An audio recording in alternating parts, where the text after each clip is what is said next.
You know his face. You've seen it every Christmas, the wide-eyed boy screaming with both hands on his cheeks, frozen in time by a moment that became legend. Macaulay Culkin, the boy from Home Alone, the boy who made over $40 million before he turned 15, the boy who vanished.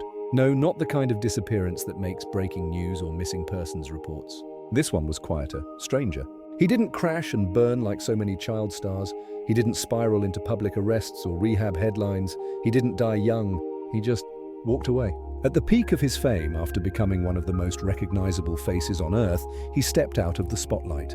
No grand exit, no farewell tour, just a slow fade into silence. And for decades, the question lingered. Why? Was it burnout? Abuse? A secret only a child of fame could carry? Or did he see something behind the velvet curtain, something so unsettling that he chose a life of obscurity over another second of spotlight? Tonight, we're not just revisiting a celebrity timeline. We're following a trail, one that leads through lonely hotel rooms, courtroom custody battles, and whispers from Hollywood's darkest corners. Because when a child star disappears willingly, it begs a chilling question. What did he know that we didn't? And why has no one ever told the whole story? In the early 1990s, there was no child more famous than Macaulay Culkin. He was everywhere, on cereal boxes, magazine covers, red carpets. He was the face of childhood fame. Not just because of Home Alone, but because of how he embodied a kind of innocent mischief that made people believe in movie magic again. Born on August 26, 1980 in New York City, Macaulay Carson Culkin was the third of 7 children in a working-class family. His father, Kit Culkin, was a former Broadway actor who never quite made it. His mother, Patricia, managed the home. They lived in a cramped apartment, paycheck to paycheck, struggling. But Macaulay had something that would soon change everything: presence. At age 4, he was acting in off-Broadway plays. By 8, he had already appeared in his first film. But everything changed in 1990. Home Alone hit theaters. No one predicted what happened next. The film exploded. It became the highest-grossing comedy at the time, and at the center of it all was Macaulay. His timing, his expressions, his strange ability to balance wide-eyed wonder with just a hint of sarcasm made him instantly iconic. Suddenly, he was the most bankable child actor in history. By age 11, he was making $4.5 million per movie. He starred in My Girl, The Good Son, Richie Rich, and Home Alone 2. His face was a brand. His voice was merchandise. His childhood was public property. But behind the scenes, things weren't so magical. His father, Kit, quickly took on the role of dad-ager. And he wasn't just managing, he was controlling, demanding. Reports from the set described him as intense, ruthless, and volatile. It was said he would threaten to pull Macaulay from films unless his own demands were met. He clashed with producers, fought with studios, pushed his son harder, faster, farther. And Macaulay, he kept performing, not just on screen but in life. He smiled when asked, took direction like a seasoned pro, but inside something was splintering. He rarely attended regular school. He had few real friends. Every moment was either scripted or scheduled. His success wasn't something he chose, it was something imposed. And when he did try to push back, the pressure only intensified. At age 14, after completing Richie Rich, Macaulay Culkin did something no one saw coming. He quit. Walked away from acting. No announcement, no farewell. He simply stopped. No red carpets, no press tours, just silence. And that's when the story really begins. Because walking away from a $50 million career at 14, that's not burnout. That's survival. When a teenager walks away from fame, most people shrug it off. He probably just got tired. Maybe he wanted a normal life. But in Macaulay Culkin's case, the silence felt loaded. The kind that hums with unsaid truths. The kind that people close to Hollywood recognize as a warning sign. Because behind the quiet exit was a storm nobody wanted to talk about. Shortly after Macaulay left the industry, a bitter custody battle exploded between his parents. Not over him exactly, but over his money. You see, by the time he was 15, Macaulay had earned over $50 million, but none of it was truly in his control. His parents had full access, and when their relationship fell apart, so did any sense of protection he had. The legal fight wasn't just about custody, it was about control of his trust. Macaulay later revealed in rare interviews that he had to legally remove both parents from his finances, placing his money under the guardianship of a family accountant. At just 16, he had to play lawyer to defend himself from the very people who brought him into the business. Think about that, a teenager protecting himself from his own parents. And the damage didn't stop there. The family fractured. His relationship with his father was effectively severed. Kit Culkin faded from the public eye, refusing interviews, refusing comment, leaving behind a trail of whispered abuse and unresolved bitterness. Macaulay never outright accused his father of anything criminal, but he spoke often of feeling trapped, used, and isolated. He once said in an interview, "I wanted to take a break for a while, and eventually I was like, I'm done, guys. I hope you all made your money because there's no more coming from me." There was a weight behind those words, a resentment that felt earned. But even after escaping Hollywood, the spotlight followed him. The tabloids turned mean. They mocked his appearance. They speculated on his mental health. They ran headlines like "From child star to junkie," with grainy photos of him looking thin, pale, gaunt. People assumed he was on drugs, that he was spiraling. But Macaulay denied it firmly. In a 2012 interview, he said, "No, I was not abusing heroin or anything like that. No, I wasn't." And here's the thing. He wasn't angry. He seemed tired, like someone who had tried to explain himself so many times that eventually he just stopped caring if anyone believed him. Meanwhile, strange things kept happening around him. There were rumors, never confirmed, of security cameras in his apartment installed not for protection, but for surveillance. One former friend claimed that Macaulay believed he was being followed, that former business associates were watching him, waiting to see if he'd break, if he'd come back, or if he'd speak. Speak about what exactly? No one knew, but the whispers kept growing, that he'd seen too much too young, that he knew how Hollywood really worked, that his silence wasn't avoidance, it was self-defense. Then came his connection to Michael Jackson. Macaulay had been one of Jackson's most public defenders during the pop star's trials and scandals. He insisted nothing inappropriate had ever happened. But their friendship raised questions. Why was a 10-year-old boy sleeping at Neverland? Why did Jackson call him his best friend? Why did Macaulay refuse to talk about certain aspects of their relationship even decades later? Again, there were no direct accusations, but the atmosphere was heavy. The kind of heaviness that clings to people who have lived lives far older than their years. And Macaulay, he kept his distance from the media. No memoir, no tell-all, just silence. He once said, "I'm a pretty private person. I protect myself. That's how I've survived this long." And that may be the most telling sentence of all. Because for someone who had it all, Macaulay Culkin didn't disappear because he failed. He disappeared because he refused to play the game anymore. And in Hollywood, that's not just rare, it's dangerous. For a long time, no one really asked what happened to Macaulay Culkin, not seriously. Because people don't ask questions when a narrative is convenient. He got rich, he got weird, he walked away, end of story. But for a certain kind of late-night watcher, a certain kind of online sleuth, that explanation didn't sit right. The pieces didn't fit. Why did a child star at the top of the world completely vanish from acting? Why did his public appearances feel choreographed even years later, almost like someone who still didn't feel safe? And more importantly, why did everyone around him seem to go silent too? By the early 2000s, Macaulay was living alone in New York, rarely seen in public. No new projects, no red carpets, just the occasional paparazzi shot, disheveled, distant, dazed. That's when people started to dig. Some focused on his father, Kit Culkin, a man whose control was reportedly so extreme that Macaulay had to petition the court to be removed from his influence. The court documents were sealed, but insiders said the emotional damage ran deep. Others looked at his early contracts, how most of them were written without legal oversight, signed by parents with conflicting interests. Then came the financial angle. By 2004, the fortune Macaulay had earned had become difficult to track. Some reports suggested mismanagement. Others claimed trust disputes that had still never been settled. One Reddit user deep into public archives found a string of court documents that referenced Culkin Family Holdings, LLC, a business entity set up during his early years, later dissolved without clear explanation. What was that company? Who controlled it? Where did the money go? No one had answers. Even more unsettling were the whispers from other child actors who came up in the same era. Corey Feldman, Elijah Wood, even Mara Wilson. They each, in separate interviews, alluded to the dark pipeline of child stardom in Hollywood, how it isn't just about long hours and pushy parents, but something deeper, something darker. Feldman spoke of powerful men who preyed on children. Wood said there were parties he wasn't allowed to attend, the bad ones. Wilson, who starred in Matilda, said she was lucky to be protected, because not everyone was. And Macaulay, he never spoke directly to those claims, but his silence became its own kind of statement. Especially when he began creating strange art projects like forming a satirical rock band called the Pizza Underground, mocking consumerism and child fame. The songs were weird, offbeat, and yet they felt like a scream dressed up in a joke. Lyrics like, "I'm waiting on the cheese to melt away," like I did. It wasn't just parody, it was coded pain. At the same time, fans noticed something odd. Every few years, Macaulay would resurface on a talk show, in a podcast, or in a surprise cameo. And always he seemed to say just enough to stay mysterious, and never enough to clarify anything. In one podcast, when asked why he stopped acting, he said, "I just didn't want to be there anymore. They kept asking, but I didn't want to go." That sounded simple. But who was they? And why did being there feel like a threat? Internet theorists dug deeper. They started mapping out his timelines, cross-referencing them with other high-profile Hollywood implosions.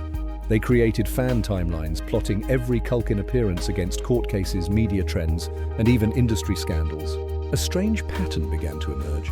Whenever the media would speculate about systemic abuse in Hollywood, Macaulay vanished. No tweets, no appearances. Sometimes he'd even go off-grid entirely. One user pointed out that during the height of the #MeToo movement, when dozens of actors came forward with their stories, Macaulay was nowhere to be found. No comments, no solidarity posts, nothing.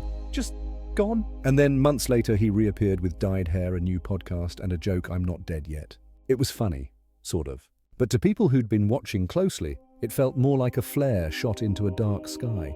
He wasn't gone. He just didn't feel safe being found. As the years passed, the story of Macaulay Culkin became less about the boy himself and more about the vacuum he left behind. He didn't just quit acting. He vanished from the architecture of fame. No agents, no publicist, no entourage, no carefully planned comeback tour. Just the occasional interview, strangely timed, cryptically worded, delivered with a half smile and tired eyes. For most former child stars, there's at least an arc, a redemption story, a tabloid meltdown, a Netflix documentary. But with Macaulay, there was only static. And for those still watching, still trying to make sense of it, that silence was maddening. Because it felt curated, too quiet, too controlled. Like someone had gone through the timeline with a scalpel and trimmed away anything that pointed toward a deeper truth. No public breakdown, no tell-all memoir, no lawsuits, no accusations. And yet something wasn't right. Even in the rare moments when Macaulay did speak, it felt like he was navigating landmines. His tone was light, but rehearsed. His jokes were sharp, but always deflective. In a 2018 interview, when asked directly about the trauma of childhood fame, he quipped, "Look, I'm a pretty smart kid. I knew what was happening, but it doesn't mean I liked it." He didn't elaborate. He never did. That was the thing about Macaulay. He mastered the art of not quite answering, of smiling through it, of feeding you just enough to make you stop asking. And maybe that was the point, because by now, the trail of verifiable facts was wearing thin. The people closest to his early years had disappeared from public view, his father unreachable, his siblings scattered, his old managers retired or untraceable. No one was talking. Even his online footprint was minimal. A few tweets, a podcast or two, some experimental art projects, nothing linear, nothing that said, "Here's the truth." Meanwhile, theories multiplied. Some said he'd entered witness protection, a ridiculous claim, but one repeated enough that it started to feel half real. Others insisted he had signed NDAs legally bound never to speak about what happened in the industry. Still others believed something darker, that Macaulay had been used as a symbol, a poster child, then quietly erased when he got too close to exposing something. But exposing what? That was always the problem. There was no smoking gun, no incriminating photo, no leaked tape, just the absence of things. The roles he should have played but didn't. The places he should have appeared but never showed up. The people he should have supported but stayed silent about. It was a disappearance by 1,000 tiny omissions, and yet the world kept checking in. Every few years, a grainy photo would go viral. Macaulay older now, walking through LA with his hands in his pockets, looking ordinary. And still the internet would ask, what happened to that kid? But the trail was cold. Every time someone tried to pull the thread, it unraveled into speculation and dead ends. No new interviews, no insider confessions, no clarity. Just the same eerie silence. And yet there was one thing that hadn't faded. His eyes. In every rare appearance, they looked the same. Not just older, not just tired, but watchful. As if he was always scanning the room, waiting, listening, carrying something unsaid. Something that, for whatever reason, he wasn't ready or wasn't allowed to speak aloud. That's the cruelty of fame, especially childhood fame. It gifts you with the world's attention and then weaponizes your silence. For most people, silence means peace. But in Macaulay's case, silence felt like a puzzle, a code, a whisper wrapped in a smile. The kind that makes you wonder, what if the truth isn't hidden? What if it's right in front of us? In the things he doesn't say. It was just a podcast, another late-night guest appearance from a former Star Part nostalgia trip, part casual promo.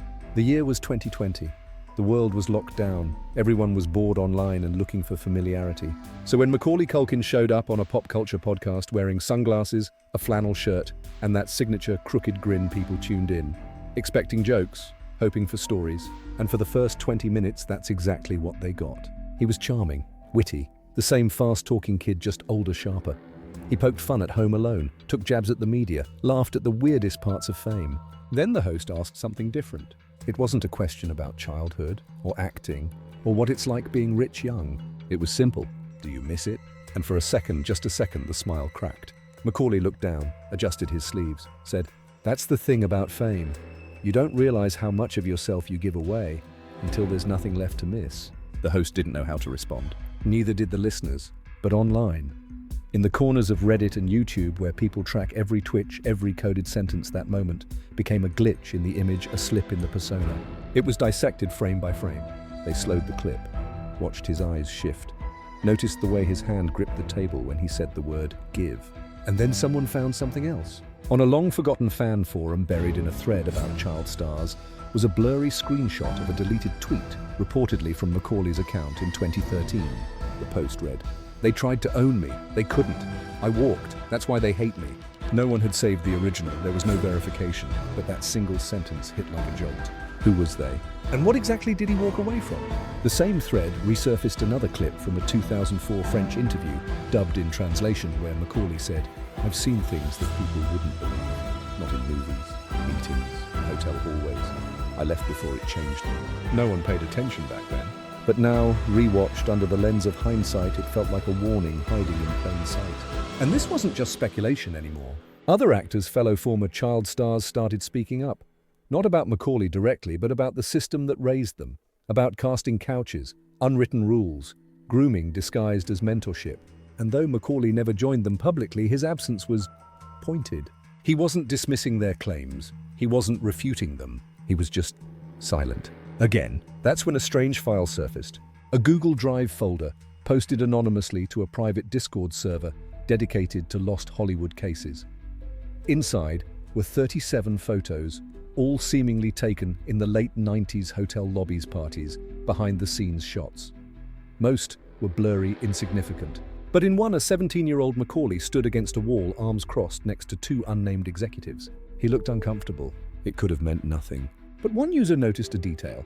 The clock on the wall behind him was cracked. That same clock had appeared in a now famous photo tied to another child star's lawsuit years later, a case involving abuse by a studio manager. Suddenly, the photo had context. The executive still working. The hotel known for hosting private mixers during award season. The photo was passed around, picked apart. Experts tried to verify the metadata, but it had been scrubbed. Still, for those who believed Macaulay had seen too much, it was enough. A breadcrumb. A glitch. Proof not of a crime maybe, but of a life lived in proximity to danger. And a choice made to step back from the fire. Because here's the thing, Macaulay didn't just quit acting. He retreated. He built walls. He learned when to speak, and more importantly, when not to. And in those quiet decisions, there's a story louder than any headline. For years, people assumed Macaulay Culkin's story was a straight line. Child stardom, burnout, disappearance. But the more you look, the more that neat little line begins to twist. Because he didn't just disappear, he adapted. And in that adaptation lies the twist. Around 2017, something unexpected began to happen. Macaulay Culkin returned, not in blockbuster films or scandalous memoirs, but through the internet, on his terms. He launched a podcast-style website called Bunny Ears, a satirical lifestyle brand that parodied goop celebrity wellness culture and the absurdity of fame itself. He wrote articles with titles like How to Build a Panic Room for Fun and Profit and My Month with a Pet Falcon. It was weird, it was brilliant, and it was intentional. This wasn't just a comeback, it was a commentary. He was playing the role of himself, leaning into the myth, then tearing it down from the inside. And then came a video buried on YouTube, almost forgotten, where he reenacted his role as Kevin McAllister from Home Alone, but older, darker, broken. In the video, Kevin is now a paranoid adult with PTSD, haunted by the home invasion, scarred by a childhood where no one came looking for him, talking about booby traps like they were trauma responses. It was satire. But it also wasn't. It felt like Macaulay was saying something through the character that he couldn't say as himself. A metaphor, a mirror. And then he started appearing on podcasts. He joked about his life, about fame, about being the most famous recluse in the world. But there was a pattern: he never stayed long. Never committed to projects, never signed deals, never let anyone get too close. He always pulled back. Until one interview, quiet under the radar, where the host asked, "What do you think you missed out on being a child star?" Macaulay paused, looked directly at the camera, and said, "Nothing. I missed out on nothing. I've seen everything." It sounded smug at first, but listen again and there's something darker underneath. "I've seen everything. Not I've had everything. Not I've done everything. Seen. The line rippled through the online community. Reddit threads exploded. Was he talking about Hollywood? About other actors? About something he saw? That one sentence started an entirely new branch of theory, one that suggested Macaulay wasn't a casualty of fame, but a witness. A person who knew too much too early and chose silence not because he was broken, but because he was strategic. One thread even claimed that Macaulay had been blacklisted voluntarily, that he rejected roles from certain studios, turned down multi-million-dollar offers, and refused to sign any NDA contracts going forward. A whistleblower who never blew the whistle. Then came an unverified leak, an alleged script from a biopic being shopped around Hollywood, The Forgotten Child. The screenplay described a boy named Michael Quinn, a global child star whose parents used him for wealth and who fled the industry after discovering a network of exploitation hidden beneath its golden surface. The project never moved forward. But the synopsis was chillingly familiar, and on the script's final page, scribbled in pencil, were the initials. MC, coincidence, or a ghostwriter's silent scream? We may never know. What we do know is this. Macaulay Culkin didn't fade away. He disengaged. He rewrote the rules. He played a game most never realized existed and walked off the board before anyone else knew it was rigged. And that in its own way is the twist. He wasn't destroyed by Hollywood. He escaped it. But what he left behind, what he refuses to say, that's the part that keeps people up at night. Because sometimes the most unnerving mystery isn't what happened to someone. It's why they never told us what they saw. There's something strange about Macaulay Culkin's eyes. Even now, older, wiser, softened by time, they still hold that distant flicker. The look of someone who's been watching the world longer than the world has been watching him. You've seen it before, in interviews, on red carpets, in passing glimpses from paparazzi lenses. He smiles, he laughs. But behind his eyes, there's distance, a calculation. Not cold, not numb, just carefully guarded. The kind of gaze you'd expect from a man who learned too young how dangerous it is to be seen. Because Macaulay Culkin didn't just survive Hollywood, he outmaneuvered it, and that changes everything. You see, most child stars don't get out, not really. They spiral, they break. They become statistics, cautionary tales wrapped in clickbait headlines. But Macaulay, he walked away on his own terms. He didn't overdose, he didn't go bankrupt, he didn't get arrested. He disappeared intentionally. And when he came back, he wasn't begging for relevance. He was in control. He chose what to say, who to say it to, when to disappear again. In one interview, he was asked how he stayed so normal despite everything. He laughed and replied, "Who says I'm normal?" And maybe that's the key. He's not normal, he's adaptive. Because Macaulay learned early what the industry really was. Not a place for art or love or creativity, but a machine. One that takes small, bright children and feeds them to the fire. He watched it happen. To himself, to others. And somewhere along the line, he made a decision. Not me. That decision came with a cost. He lost his childhood, his trust in adults, his ability to move freely in public. He lost friends, connections, probably millions of dollars in potential work. But he kept something most others don't. Agency. The ability to choose his own story. And while the rest of the world kept trying to finish his sentence, whatever happened to Macaulay Culkin, he was quietly writing the ending himself. One of distance, one of defiance, and one of boundaries. He became in a way the ghost of child stardom. Not dead, not broken. Just gone! And yet he's everywhere. Referenced in memes, echoed in every new child actor who rises too fast, studied in college courses about fame and exploitation. He's the face people show when they say, "See, this is what it does to you." But that narrative misses something. Because Macaulay Culkin isn't a victim. He's a survivor. And in that survival is a quiet kind of strength, a refusal to become a cautionary tale, a quiet reclamation of self. In his own words, "People think I'm this messed up recluse. I'm not. I'm just selective." Selective with his time, his voice, his image. Selective with what he lets the world see and what he keeps for himself. And maybe that's why his story lingers. Because it's not about fame, it's about control. In an industry built to consume Macaulay, Culkin said no, and he meant it. He didn't just walk away from Hollywood. He walked away from the idea that anyone, even the audience, was owed his life. And that, in its own strange way, might be the most radical thing a child star has ever done. In a world obsessed with closure, Macaulay Culkin left us with something else, a question. He didn't vanish, he didn't self-destruct, he simply left. And we've been trying to explain that ever since. Because people like stories with clear arcs, rise, fall, redemption. But what happens when someone steps out of the story altogether? When they say, "I've had enough," and actually mean it? That's what makes Macaulay's silence so haunting. It isn't just absence, it's intent. And that intent forces us to look inward. Why do we crave to know what broke him? Why do we chase shadows of a boy who clearly asked to be left alone? Why can't we let him live without asking him to relive? Maybe it's because we see in him the truth we try to avoid. that fame is never free, that childhood once monetized is never whole again, and that the real mystery isn't why Macaulay Culkin walked away, it's why more people didn't follow him. So here we are decades later, still watching Home Alone every December, still wondering where that kid went, still staring into those same eyes, asking the same old question. What did you see that made you run? And the silence that follows. It says more than any answer ever could.